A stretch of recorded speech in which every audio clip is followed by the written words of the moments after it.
ঘন্টার পর ঘন্টা বিয়ে না করে কথা বলতেছিস, যদি মৃত্যু আসে কি অবস্থায় মরবি বুঝে দেখ।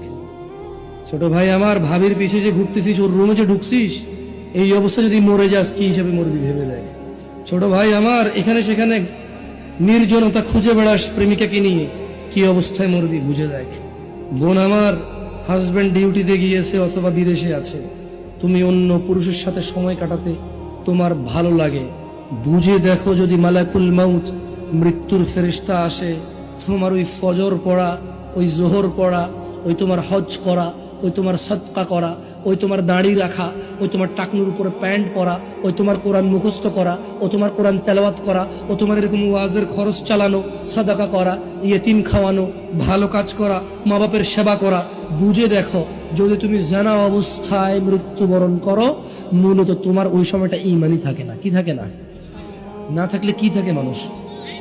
কি থাকে?